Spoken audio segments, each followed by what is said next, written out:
नमस्कार दोस्तों।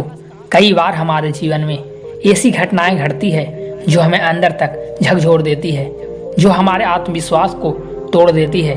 खासकर तब जब इस जीवन में हमें ये लगता है कि कोई हमारा अपमान कर रहा है, तो हम ये सोचते हैं कि इसने हमारा अपमान किया है, बदले में हमें क्या करना चाहिए, हम उसका अपमान किस तरह से करें ताकि उसने जो मेरा अपमान किया है मैं उसका बदला ले सकूं।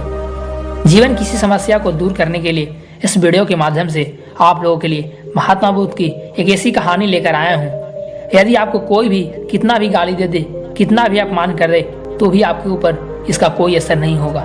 तो इसके लिए हमारी इस कहानी को अंत तक सुने और इनसे सीखी हुई बातों को अपने जीवन में अमल करने का प्रयास करें। तो चलिए कहानी को शुरू करते हैं। एक बार की बात है, महात्मा बुद्ध एक गांव से गुजर रहे थे। उस गांव के लोग उन्हें पसंद नहीं करते थे। उन लोगों ने बुद्धा को घेर लिया और उन्हें भला बुरा कहा और बार बार बुरा भला कहने लगा। गांव वालों का सरदार सबसे ज्यादा नाराज था। वह तो बुद्धा को गालियां ही देने पर उतरा हुआ था। महात्मा बुद्ध इन सब पर बेपरवाह मन मन मुस्कुरा रहे थे। सरदार काफी देर तक बुद्धा को गालियां देता रहा, लेकिन कुछ ही देर में उसका मुंह सूखने लगा, जिससे वह चुप हो गया। यह देखकर बुद्धा बोले, अगर तुम्हारी बातें समाप्त हो गई हो तो मैं आगे बढ़ूं। मुझे आगे वाली गांव में जाना है, वहां के लोग मेरी प्रतीक्षा कर रहे होंगे। यह देखकर गांव का एक व्यक्ति बोला, हम लोग तुम्हारा इतना अपमान कर रहे हैं, तुम्हें गालियां दे रहे हैं, लेकिन तुम इसका जवाब देने के बजाय मुस्कुरा रहे हो। तुम इसकी प्रतिक्रिया क्यों नहीं देते?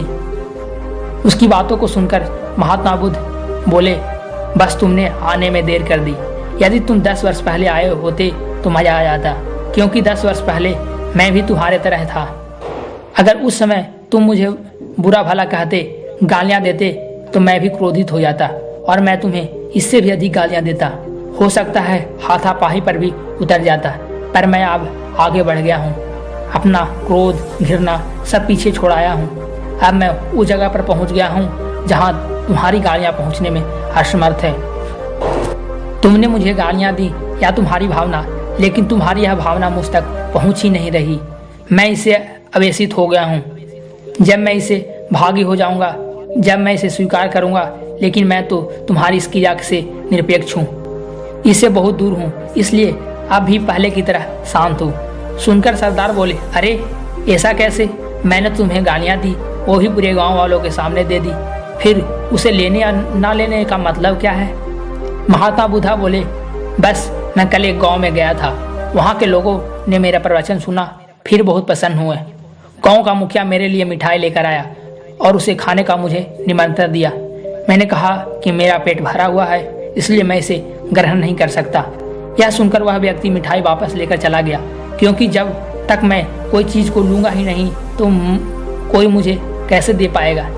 इसलिए तो मेरी सहमति आवश्यक है ना। हाँ, यह तो एक व्यक्ति ने बुद्धा का समर्थन किया।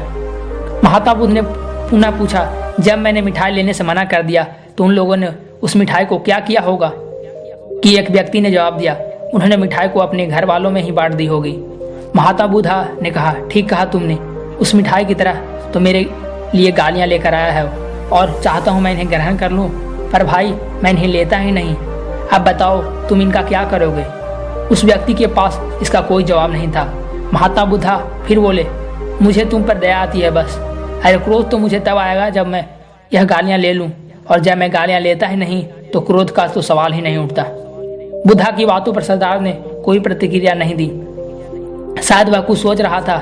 बुद्धा बोले, मैं अपनी आंखों से देख रहा हूँ कि गाली एक कांटा है, जिसे देने वाले व्यक्ति और लेने वाला व्यक्ति क्रोध से पागल हो जाता है। तुम ही बताओ, मैं यह आंखों के रहते कैसे किसी को कांटों पर चलूं? आंखें रहते हुए मैं कैसे किसी का गालियां ले लूं, और मैं रहते हुए मैं कैसे क्रोधित हो जाऊं? इसलिए मुझे क्षमा करो, बस मैं तुम्हारा उपहार ग्रहण करने में असमर्थ हूँ। कहते हुए बुद्धा ने अपना हाथ जोड़ दिया। बुद्धा की ये बातें सुनकर सरदार लज्जित हो गया। उसकी आंखें छलछला आई। उसने कुछ कहना चाहा, पर उसके होठों ने जवाब दे दिया, और जब उससे रहा नहीं गया तो वह बुद्ध के चरणों में गिर गया। कई बार हम में से ज़्यादातर लोग यही समझते हैं कि हमारे दुखों का कारण कोई दूसरा व्यक्ति है, और जब हम ऐसा मानते हैं तो हम अपने पर नियंत्रण की कमी और क्षमता को अनदेखा करते हैं और वास्तव में यह हम पर निर्भर करता है कि हम दूसरों के द्वारा प्रदान की गई नकारात्मक को स्वीकार करते हैं या नहीं। अगर नकारात्मक को स्वीकार करते हैं तो हम अपने पैरों पर कुल्हाड़ी मारते हैं, और जब हम अस्वीकार करते हैं तो घृणा, क्रोध, हिंसा हर किसी से मुक्त हो जाते हैं। अब ऐसे कि जब किसी दूसरे ने मेरे लिए अच्छा कहा तो मैं उसकी बातों में आकर प्रसन्न हो गया, और किसी दूसरे ने मेरे लिए बुरा कहा तो मैं उसकी बातों को आकर दुखी हो गया। तो इसका मतलब है कि मेरा जीवन मेरे नियंत्रण में नहीं है, मेरा जीवन किसी दूसरे के नियंत्रण में है। इसलिए आप लोगों से ध्यान रखें कि किसी दूसरों की बातें में आकर ना ही तो खुश होना है और ना ही दुखी होना है। हमें अपने कर्मों पर खुश होना है और दुखी होना है। तो दोस्तों, आज के लिए इतना ही। मिलते हैं अगले वीडियो में, तब तक के लिए धन्यवाद। और अगर हमारे वीडियो से आपको सीखने के लिए कुछ मिला हो तो हमारे चैनल को जरूर से जरूर सब्सक्राइब करें। मिलते हैं अगले वीडियो में।